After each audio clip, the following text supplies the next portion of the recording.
What's up, guys? Welcome to the Brick Mortar Podcast. We are a vape shop called B&M Vape located in Glen Burnie, Maryland, as well as Rosedale, Maryland, serving the greater Anne Arundel County areas and the Baltimore County areas. We will be talking about a couple of topics on this podcast, such as vaping advocacy, the latest and greatest in the industry, as well as our shop, and pretty much anything else. If you want to come check us out on www.bnmvape.com, the letter B, the letter N, the letter M vape.com. Also on Instagram, at B&M Vape. Check us out on Facebook, like us on Facebook, subscribe to our podcast to hear what we have to talk about in the future. Thank you guys for tuning in. What's up? What's up? All right, everybody. It's Jake and Brandon from B&M Vape. This is our first podcast that we're starting up here. Trying to jump off with something new. Got a few things to talk about today. Pod flavor ban, coil shortage. Talking about the hit that the industry took a few months ago with all the news breaking out about the EVALI or whatever the FDA and CDC have decided to call it. So, Brandon, do you want to just go ahead and start off with talking about the new flavor ban that's supposedly happening soon? Yeah, I mean, I just want to kind of talk about if they are going to be banning the preloaded pod flavors, or if they are going to be banning all like pod systems or closed systems. Yeah, closed systems is what they're calling them. Basically anything that comes preloaded, like a Cali bar or a Hyde or a Stig, as most people call it. Anything like this is going to be on its way out. Yeah, which, I mean, it's a controversial thing. A lot of people do use those, but in our industry, it's kind of taken.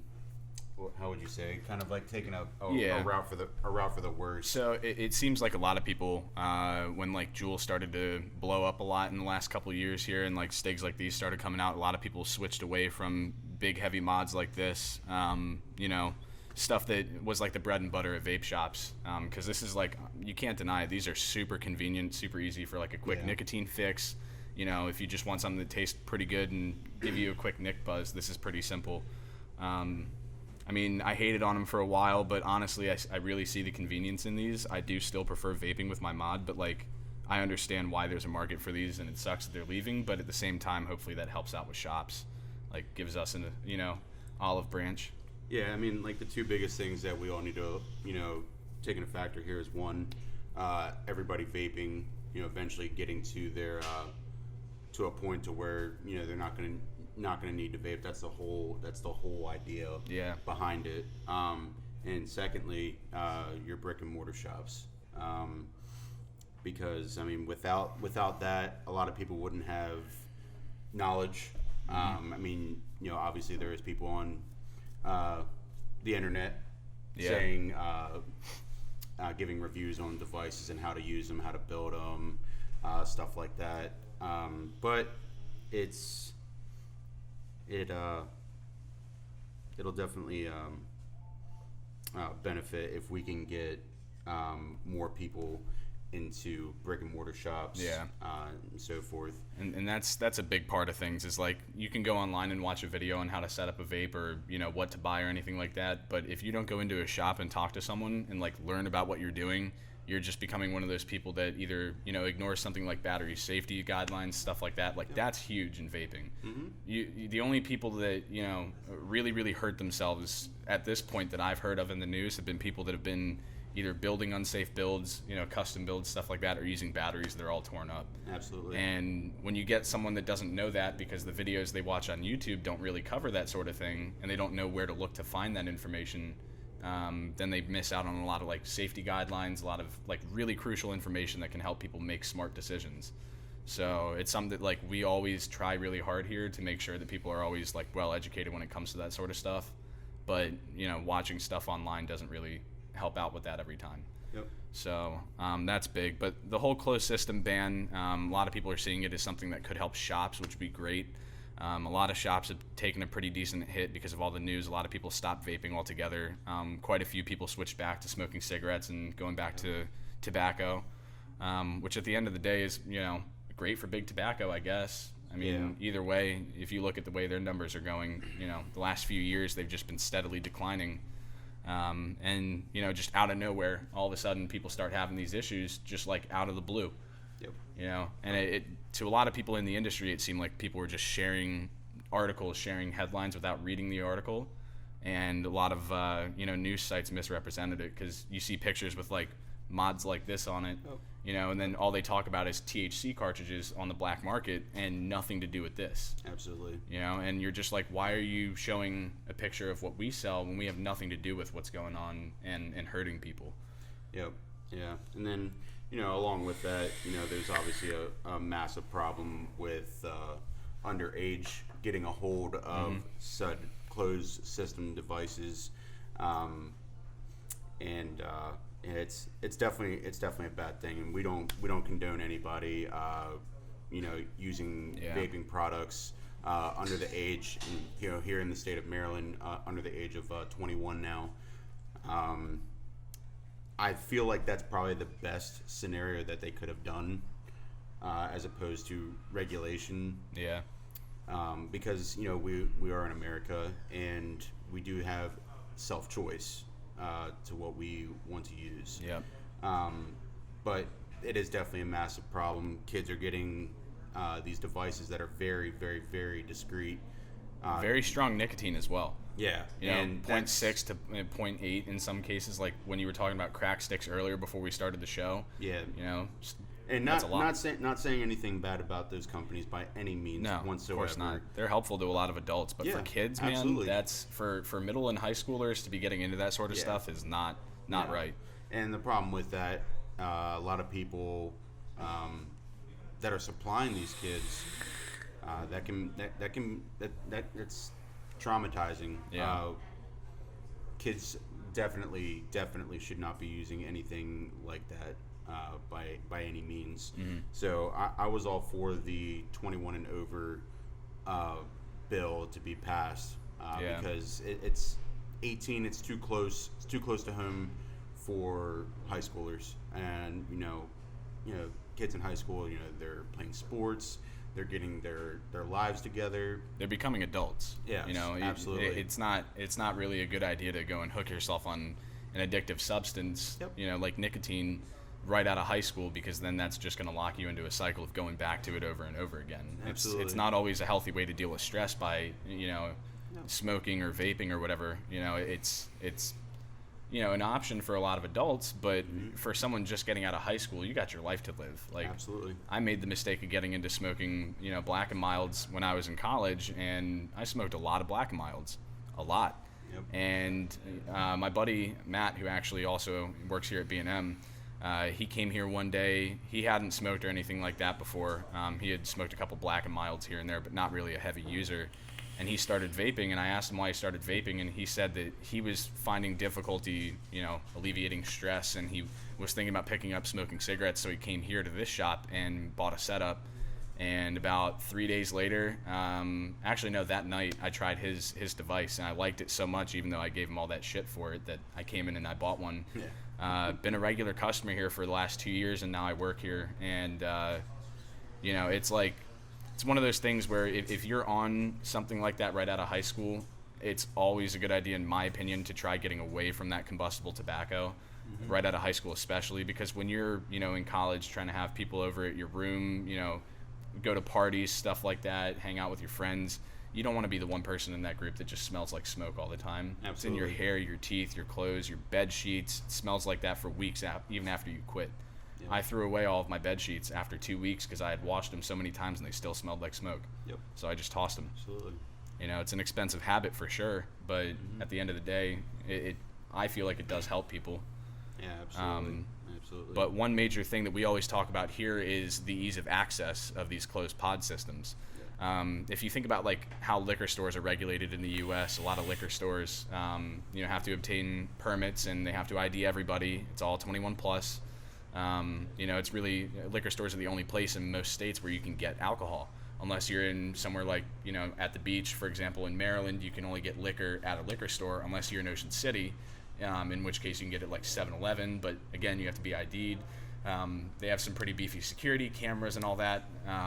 So it's one of those things like, why are shops being targeted, or why have they been targeted? Why have we been targeted for the last few months, when in reality, most of these systems, and if not all, are coming from gas stations and corner stores, convenience stores. You know, places where, 30 years ago, someone 16, 17, 18 can stand outside a liquor store with $20 and wait for a stranger to just walk in and buy him alcohol. Yep. And, I haven't seen it personally, but if you think about that, how easy would it be for someone who's 17, 18 right now in Maryland to have one of their friends go buy a Juul or Juul Pods or something like that, or have an adult that they don't even know go in and buy these products for them? Yeah. Not to mention the fact that they're going back to their schools and going back to their friend groups and they're selling them to their friends and getting all their friends hooked on it because it's the cool thing to do. Yep. It's another black market essentially. Yep. It's pretty bad out there. Just from talking to my sister's group of friends, some of the people that they know have been using these devices, and they just simply find somebody order to buy them for them. Yep.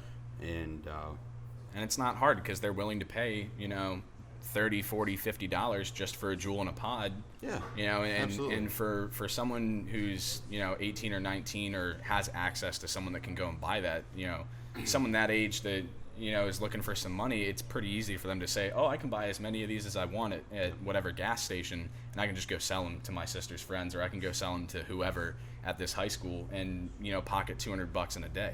Yep.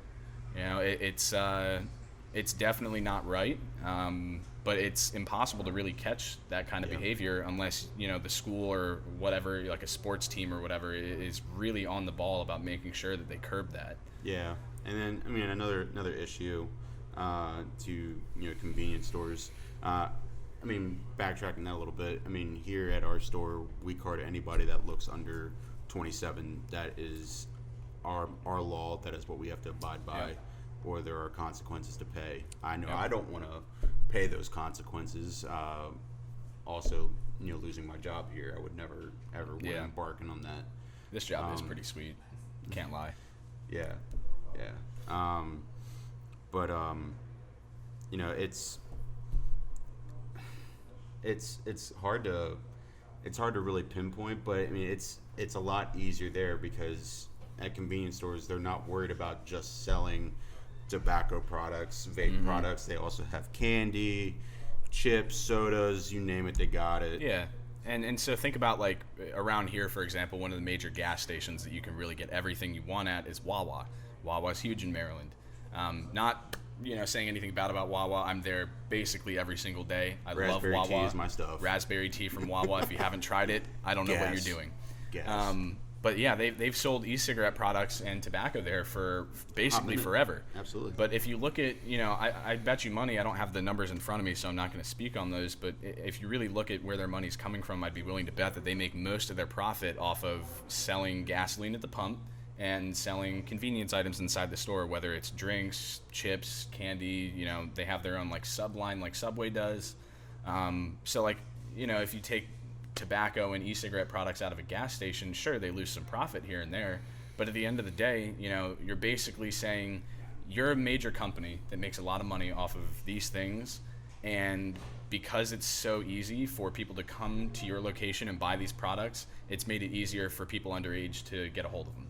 Yep. Now, I know for a fact that the Wawa where I'm from cards every single person that buys tobacco unless they look under 50, which is definitely a good thing. That should be the gold standard for everywhere. But if you look at convenience stores like corner shops, whatever other convenience store, gas station, you can't be sure that every single one cards people. Yep. And the same goes for vape shops. If you're a vape shop and you're not carding every single customer that walks through the door, you're doing something wrong. Yep, absolutely. Because, you get out-of-state people, and if you don't have an ID scanner or a way to check for a fake ID, or you don't know what to look for on an ID, it's very easy to get a hold of a fake ID. They come straight out of China, and you can get a hold of them pretty easily. Maryland's pretty hard with that. Maryland's hard to fake, but you can get an ID from anywhere else in the U.S., and if you just say you're from out of state, if you look 21 and your ID says 21, and I don't have a way to double check that and verify it, then I have no reason to not serve you. Yep. But that's a major issue because we ID every customer that walks through the store, regardless, and it makes it harder for people underage to get a hold of products like that because we're very, very certain that we're making sure every single customer that walks through the store is of age to vape. Whereas with convenience stores, like I was saying, they don't really have that kind of quality control, that kind of like presence of mind to really double check and make sure that every single person's 21, because they don't care. It's not their problem. Yep. You know, I mean, it is. It would if they get caught. It is definitely going to be their problem. But how many of them do? But you know, I mean, so I mean that's what's to be expected. I don't know when they're implementing this this new ban of closed system, or they call it ban of most flavored e-cigarette pods. So I think it speaks for itself. Hopefully it is not refillable pod systems, because people definitely still rely on that. Yeah. And that's another major thing too. We touched on this pretty early in the podcast, but the whole thing with a closed system is that they usually start out at a pretty high nicotine level compared to what most people vape with. For the most part, a lot of the juice we sell is in 0, 3, and 6 nic, whereas these pod systems are, you know, anywhere from 25 to 50 nic. Yeah. And when you get started on something like that, making that switch from that high nicotine content down to a lower nicotine content, like something like this, where, you know, we have a 0, 3, and a 6, it's very hard, because you switch from something that gives you that immediate hit, that immediate nicotine satisfaction, to go into something where you are going to be producing a vapor cloud that is not as discreet. You are going to be getting, in my opinion, a lot more flavor out of it, which is great for people who vape for flavor. Yep. But at the end of the day, you know, many people have a lot of trouble, you know, ramping themselves down off of salt nic or off of these closed pod systems into something that's a little bit, you know, easier to manage, lower nicotine, and kind of weaning themselves off of that you know, dependency on the nicotine. Absolutely. So the ease of access is definitely a problem. The availability of different nicotine options is a problem. You know, I know Juul sell, they have what, 0.3s and 0.5s? Yeah, 3.0s and 5.0s. Yeah. But like, you know, why don't they come out with lower nicotine levels?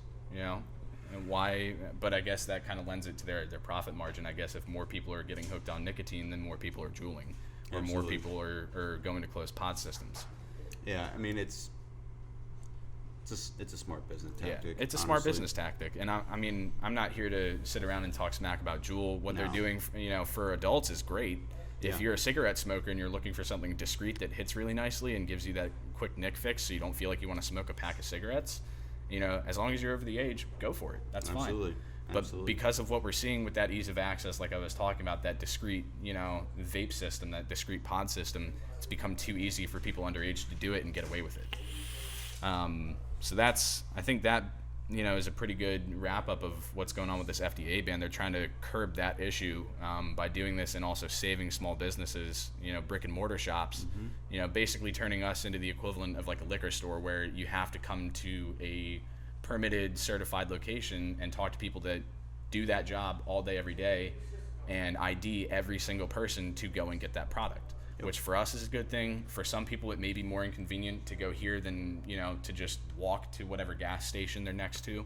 But at the end of the day, you know, we're here to educate people and make sure that they know what they're getting into, which is a really, really big thing in the industry, in my opinion. Absolutely. So one thing I also wanted to talk about, I have an email pulled up here about the recent coil shortage. So all this news that broke in, August, September, like late August, early September, when it really took off about this whole mysterious vaping illness that everybody was coming down with. It took a pretty big chunk out of the profit margin for a lot of people. I know it hit every shop in basically every state, and the T21 law didn't help with that. Pretty good amount of everybody's customer base was between 18 and 21. Or a decent percentage in it. Yeah, a decent percentage. Ours was about 20%. Yeah, 20%. But like at the end of the day, it makes sense why they did it, and I agree with it still. But at the time, it hurt. Yeah, absolutely. But just to read a quick little section from this email that was sent to us from a distributor. Not going to name names or put any information out there. But basically, Horizon Tech is a pretty big company. They make a bunch of products like Falcon and Falcon King tanks, stuff like that.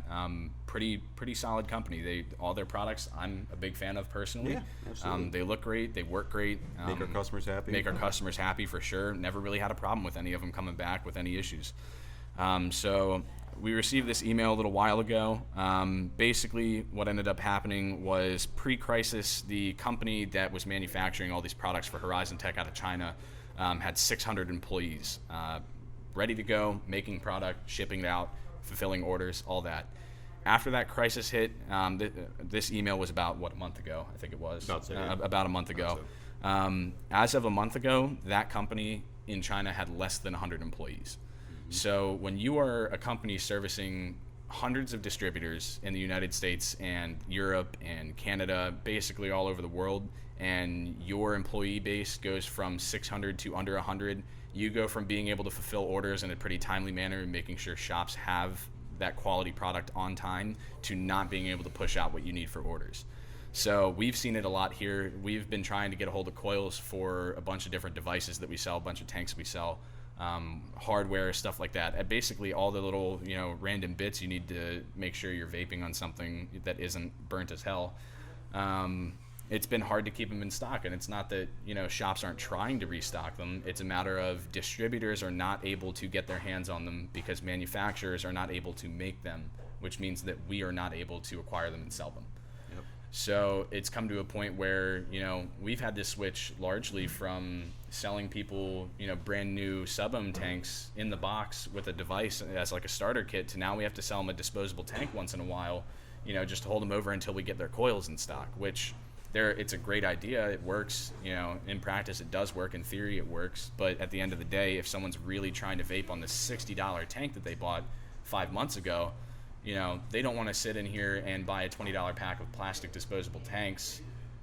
Sometimes it's the only option if none of the shops in the area have the coils. But, we really want to make sure we have the product for everybody, but it's just a matter of it. There's almost no way for us to get the product sometimes. Absolutely. And I mean, looking at another part of this email, basically as of when this email was sent, this company was only out of stock on about 10 to 15% of their like tier A product numbers. So like all the stuff that they sell a lot of, but those items made up 80% of their volume.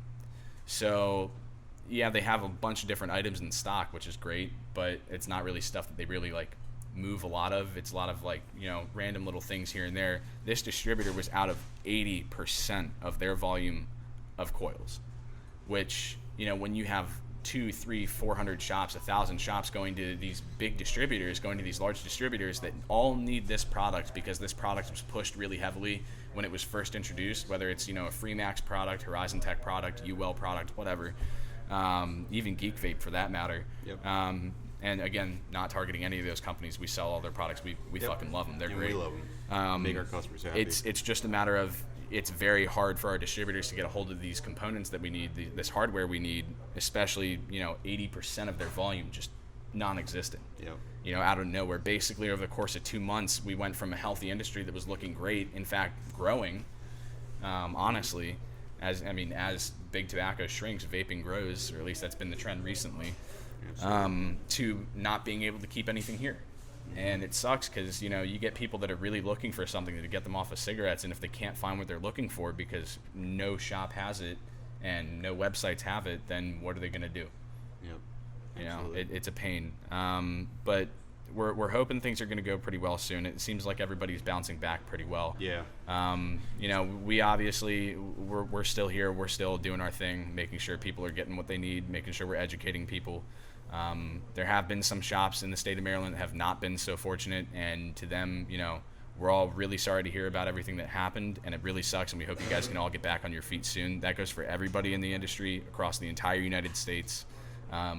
We were just very, very lucky that we have a really loyal, regular customer base that understands and is willing to be patient with us. Some shops, for whatever reason, their customers just, can't do that, or they have other shops that they can go to, or, whatever it may be. But we're hoping that everything bounces back and gets back to normal pretty soon here, because we're all relying on this. This is my full-time job. This is Brandon's full-time job. We love working here. We don't want to go anywhere else. Nope, absolutely not. My main thing is, I like making money. Obviously, I like working, as anybody does. But at the end of the day, the reason I like this job so much is because it feels like I'm helping people. Absolutely. You know, that's a big thing, is like, if I feel like I help make someone's day better or help someone make a healthier lifestyle choice, that's definitely pretty important to me. And I feel like, you know, as the industry bounces back, we're going to see a lot of people coming back to vaping. We're going to see some pretty healthy growth, as long as, you know, this FDA ban on closed pod systems doesn't, you know, step one foot further into brick and mortar shop, you know, affairs. So I guess we'll see what happens, but only time will tell. Absolutely. So, and that's pretty much the things that we wanted to cover. Yeah, I mean, I'm all set. I think that's all we really had to cover as far as the industry goes. I think we might make a part 2 here in a minute. Running out of footage time here on the camera. So we're going to make a part 2, talk about some shop stuff, talk about what we like to vape on, you know, give you guys some recommendations, and then we'll be right back.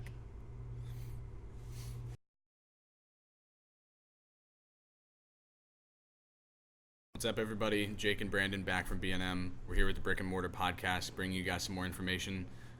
Right now, we just want to talk about some brands that we like to vape, what juices, what hardware we like, what brands we like, and then we got to talk about that FDA ban that we spoke on earlier. It's been probably 4 or 5 hours, roughly, since we really talked about that, and in that amount of time, there actually has been some pretty important breaking news. So we'll get to that at the end of this video. But right now, we do want to talk about some of the juice that we like. So, Brandon, go ahead and take off with what I already know what your pick is. Yeah, I mean, pretty much anybody that knows me, they know that I'm vaping NOLA Bar by Sad Boy. Strawberry granola bar. Nobody's touching it. It is super dead on strawberry and granola bar. Mm-hmm. I think I can speak for Jake on that. He vapes it religiously as well. And what's the new line that just came out from them? So Sad Boy just came out with what they call their blood line. So we have 4 flavors from them. We have Orphan Blood, Mango Blood, Strawberry Blood, and Punchberry Blood. I'm vaping on the Punchberry right now. This juice gives off a really, really good aftertaste, which is what I really like about it, because even on juices like Strawberry Nola and, you know, a bunch of other brands that we have here, the aftertaste just isn't what I'm looking for. This juice is super, super sweet, and since it came out and got to our shop about a week ago, I really haven't even touched Nola because I've just been stuck on this. This is actually my second bottle in, I think, 5 or 6 days, if I'm not mistaken. That's pretty quick for me, actually, because I don't vape all day. There are a couple other brands that I really do like, though. Sad Boy's been my main one for probably about 1.5 years now, but I really do like vaping Naked 100's flavors as well. Brain Freeze is my personal favorite in my Orion, or really any device that I'm looking to run any menthol flavor in.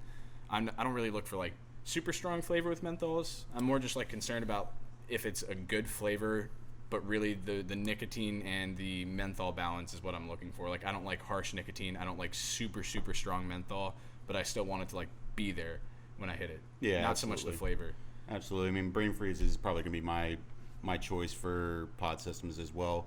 Refillable pod systems. Just has a really good menthol strike. Also really good strawberry kiwi pomegranate blend. It's been around for, I think, like what? At least 3 or 4 years. 3 or 4 years now, and it's still in like my arsenal of flavors. So it's kind of untouchable. Yeah. So. Another brand that I really like as well, we actually have a couple bottles sitting up here from them. So this is Cherry Bomb. It's Asher. That's its actual name. This thing is the only cherry flavor I have ever tried where it doesn't taste like cough drops or doesn't taste super syrupy or sweet. It's very, very well balanced. I like that it is a sweet flavor, but not to the point where it hurts me to vape it. It hurts my teeth, makes it feel like I'm just eating candy. It's not something I really look for in juice. But, I mean, I guess lately the bloodline that I've been vaping has kind of been getting me off that kick, I guess. So We'll see what happens with the other flavors I've tried that are like that pretty soon. But for now, that Cherry Bomb is pretty kick-ass. Yeah, and another one by them would have to be the Reuben, which is the pineapple passion fruit tangerine orange. If you just like all natural, just straight fruit flavors, no candy, no sweet, no cotton candy. That's a big one. It is just that pineapple passion fruit tangerine and orange. It is super good. It's really good on your cotton as well. The only other, the one orange flavor I used to vape, I'm not going to name it, but it would trash my coils, but it was super good, so I kept vaping it. Yeah. But there's something to be said about like good citrus flavors, I guess, because Juice Head's been killing it with pineapple grapefruit. That's a hot seller at the shop. That is by far probably one of the fastest selling juices I've ever seen. I guess a lot of people just really like the fact that it's like sweet and sour, but the real citrus of it, like the fact that it's sour, makes it actually taste more like the fruit that it's supposed to be. Yeah. Because like a lot of vape companies in general, juice companies in general, will package something with a certain flavoring in it, or certain fruit flavoring, artificial, natural flavoring, whatever, and they'll package it saying it's that flavor, and then you try it and you're just like, what is that? Like, what were they thinking with that? Yeah. There are definitely some mango flavors out there that shall not be named that you and I are both thinking of right now that, like, if we were making bets on who could finish a bottle faster, I think we would both quit after the first hit on that juice. Facts.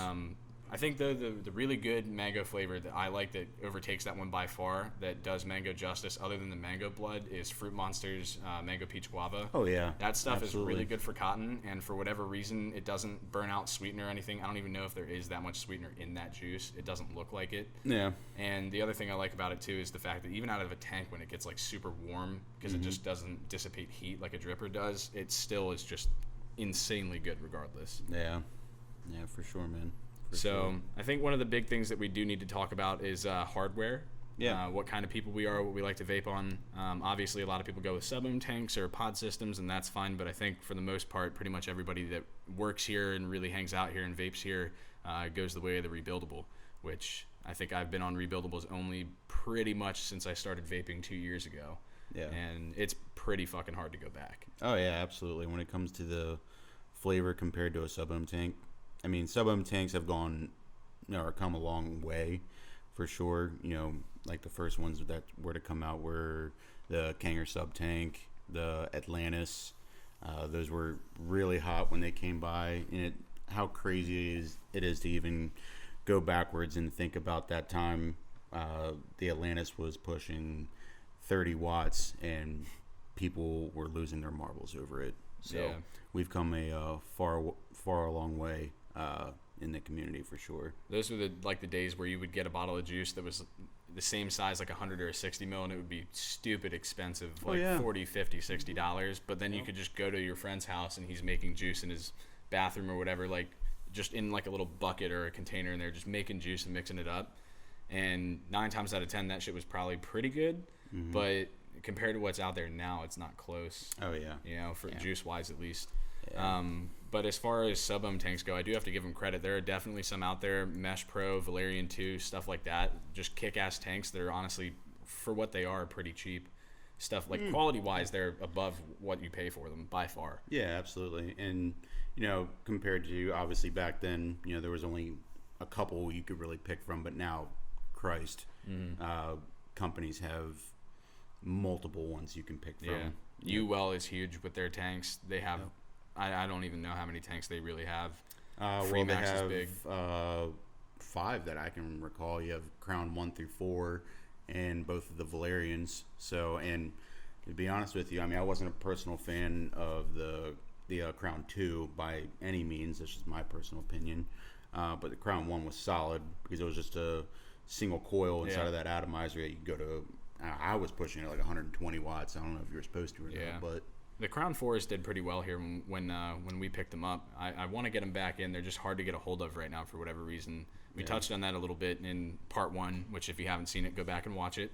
A lot of really good info in there. We talk about a lot of what's going on in the industry right now, what's happening in a lot of shops, what's happening nationally, on the state level a little bit too.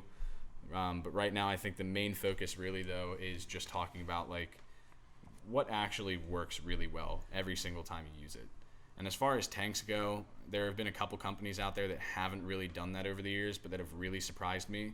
And that's not really throwing shade at any particular company. That's just, I had their products, I wasn't really satisfied with them, and now I really want to buy their products, but I just can't seem to find them anywhere because everybody sells out of them.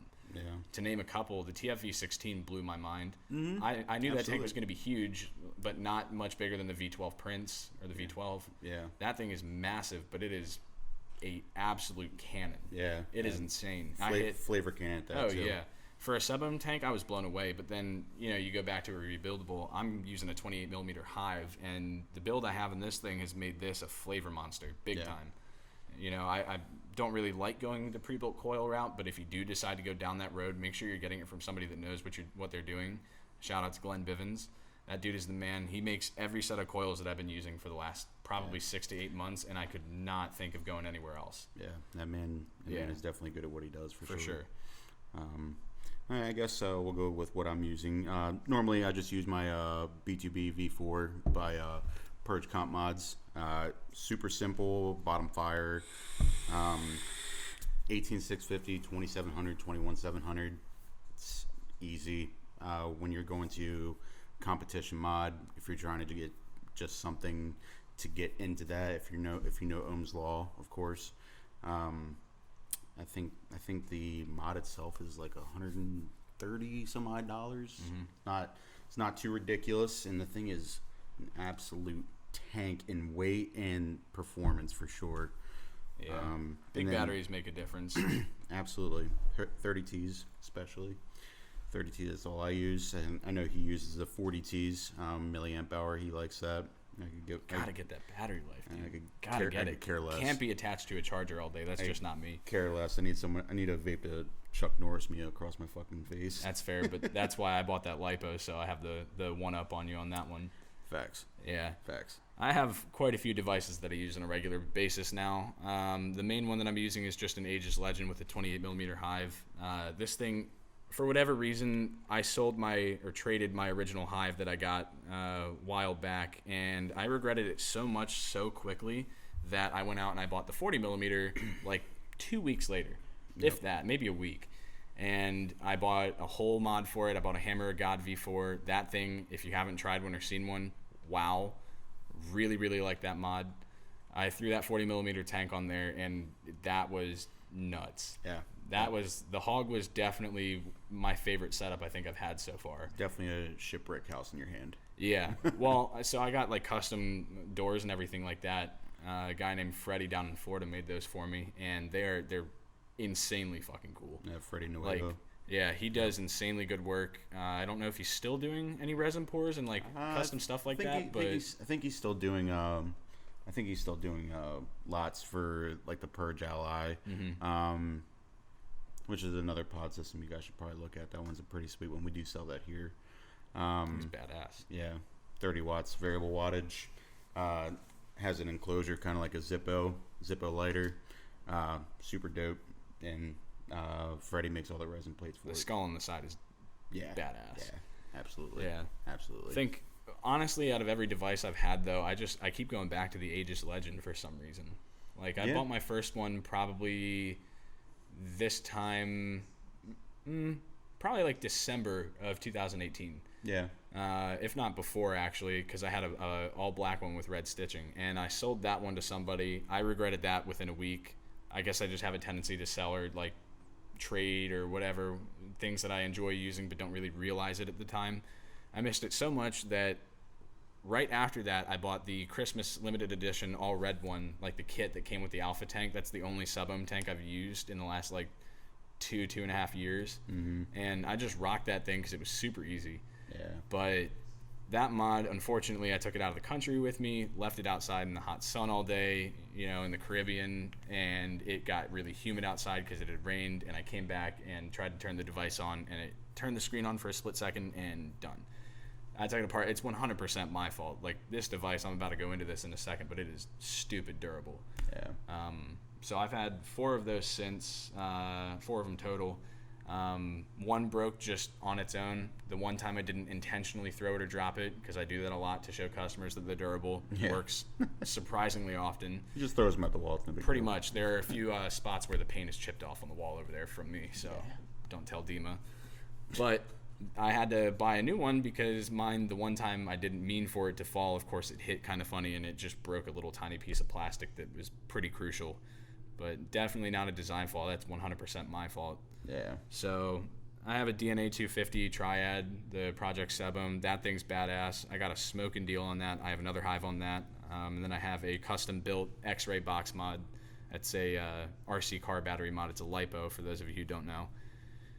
300 watts is a lot on that, but the 40mm needed a new home when I got rid of the Hog, so I decided to go big or go home, and that thing is an absolute monster. And for $375 for all custom mod, like dimensions, buttons, all that included, all custom, is pretty sick. Yeah. for sure. Yeah, For I know sure. you've been eyeing that thing up for a while now. Yeah, I have. So, but yeah, that's just a recap of what we like vaping on, the juices that we like, the mods that we like, the tanks, whatever else that we like. But the real story of the day is the FDA pod system ban. Yep. That, if you don't know, didn't see part 1, didn't read about it. Basically, the FDA earlier today and later on yesterday, I believe it was, broke a story about how they were going to be banning closed pod systems. So basically, if you look at a device like this is called a Cali bar. Some people call these Stigs. They're just disposable pre-filled vapes.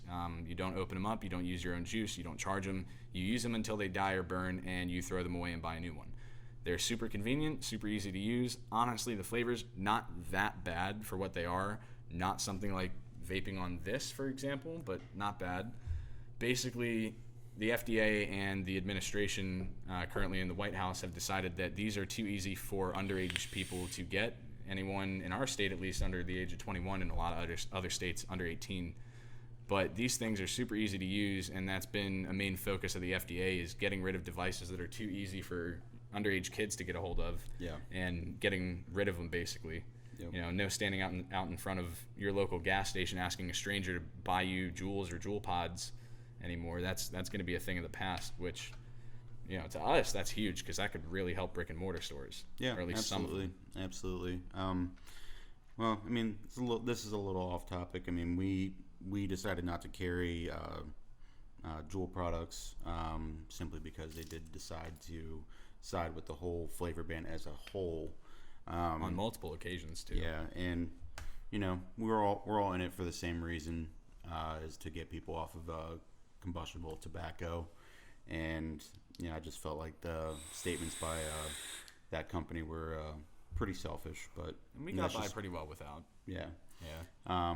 But then, you know, companies like Cali Bar, Hyde, Stig, and then Puff Bar, you know, they came out with these, which these are naturally sold in local vape shops. Yeah. Not convenience stores where candy, chips, sodas, and where kids shop. Mm-hmm. So we it's don't kind of a carry problem. anything here. Like, we don't carry Juul, Enjoy, Vuse, Blue, like none of that. Mark 10, none Pretty of much that. anything you can find in a gas station or convenience store, we don't pick up because we don't want that same image here Yep. of like the problem, the root of the cause, the root of the problem really of why people under 21 here are getting access to these vapes. So basically you're going to see, you know, boxes and boxes of these things going for anywhere from like $5 to $10 more than what they're actually supposed to be worth, because shops are going to start to run out and realize that people really want them, and they're going to start driving up the price. And I know that a lot of vape shops around here most likely would not do that, because for most vape shops, those aren't really a main seller. Yeah. It's really mostly juice and hardware, not necessarily disposable vapes. Like, these things are basically just because our customers asked for them. But for gas stations and convenience stores, man, that's a lot. Yeah. Like, to see them not have access to this sort of thing and only have access to like combustible tobacco, I wonder how long it's going to be before cigarettes can't be sold in gas stations. Well, there's going to be like public outcry about that for sure. Absolutely. I mean, let's not get too far ahead. I mean, they can still sell tobacco and menthol preloaded pods or preloaded, you know, disposables such as these. But you know, naturally, the flavors that are being, you know, used by underage, you know, kids are usually like a mint or like a fruity flavor of such. But now they've narrowed down that part of vaping to just tobacco and menthol, which I think is going to help our community as a whole. Also drive those numbers down for underage kids vaping, because we do not want that. That is completely wrong. Yeah. And I think we also might have touched on this a little bit in part 1 very briefly from what I remember, but talking about that, a lot of brick and mortar shops are going to see more customers, I hope. I feel like that's going to be pretty huge, because when you can't get, if you're 21, for example, 21, 25, however old, as long as you're over the age, and you go to your gas station, for me it would be Wawa, for example, to go and get Juul pods, you can't do that anymore unless you really, really like tobacco and menthol specifically, which I know for a fact every single person I know that has a Juul will not vape those. No. 100% will not, unless they're like desperate as all hell to vape something as long as it is Juul. Yeah. So, I mean, another one that's kind of hit the streets have to be the little pod systems. It's branded like CS, and it stands for crack sticks. Those are way ridiculous. That's like when Four Loko came out, man. Like, do you remember when like Red Bull was a thing already, Monster was a thing already, and then Four Loko came out, and people thought Red Bull and Monster was cool, and then every single person started just drinking Four Lokos because they didn't know what it was. There were kids in my like 7th grade lunch drinking Four Lokos at lunch, thinking it was just like a Red Bull. Come to find out, like, they definitely could have died from drinking Four Loko. Yeah. It's the same thing. You go from Juuling, you see crack sticks hit the market, you're like, oh, damn, that's a lot more nicotine. That's a lot. Yep. They have flavors. I'm going to definitely use that now. Yeah. And then you find out that was a really bad idea. Yeah, 6.8% nicotine. It's a lot. That's ridiculous. That is completely OD. Especially if you're hitting it heavy like some people do with their Juuls. Yeah, I mean, I know people that they're clearing a pot of those a day. That's ridiculous. But to each their own.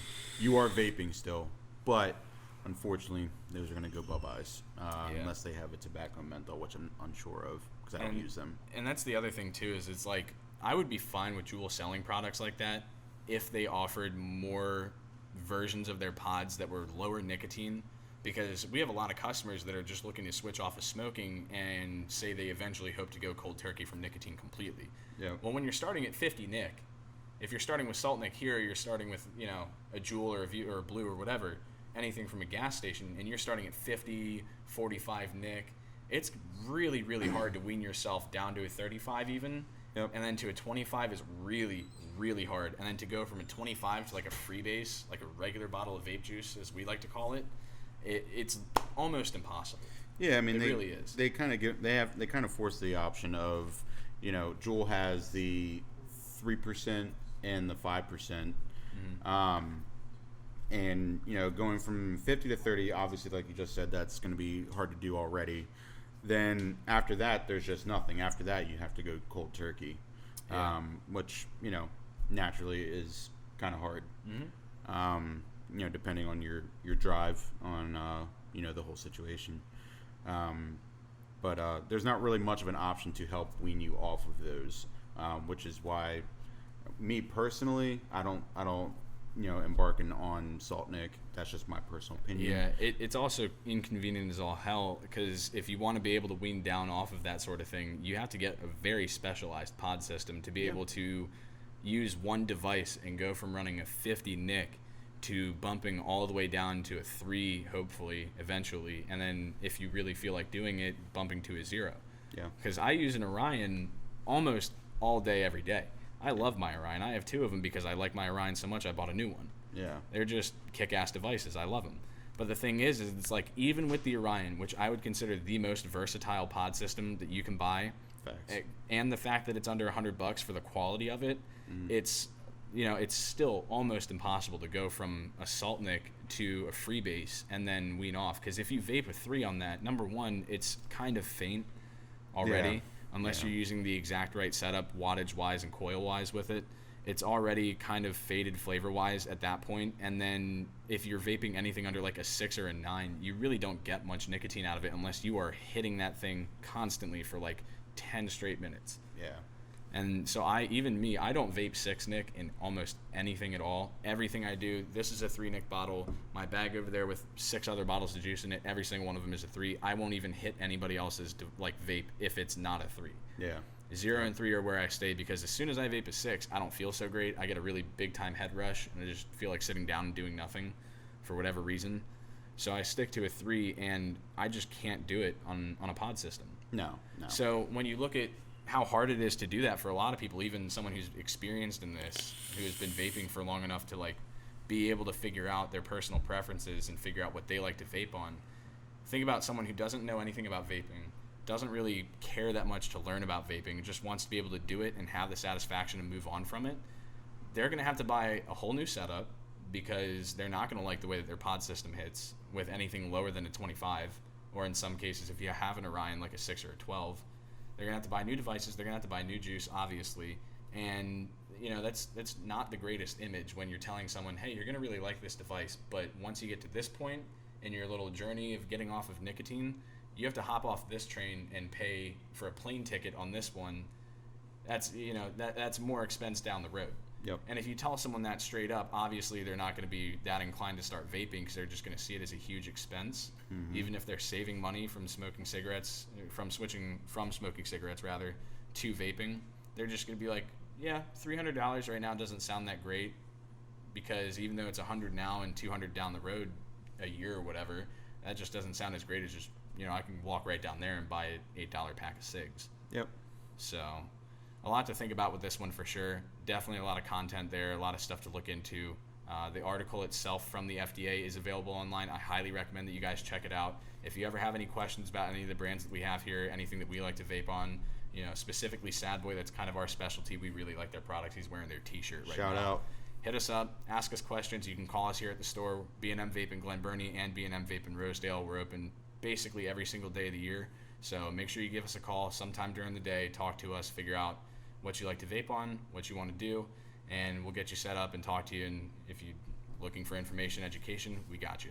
Yeah, one thing, if you guys want to do, check out the ban on flavored pods, you can check the Washington Post. I just Googled flavored pod ban, and right there, Washington Post. Yeah. It'll break down everything. We have 30 days from today to sell our stock, because we do sell the Cali bars and the hides.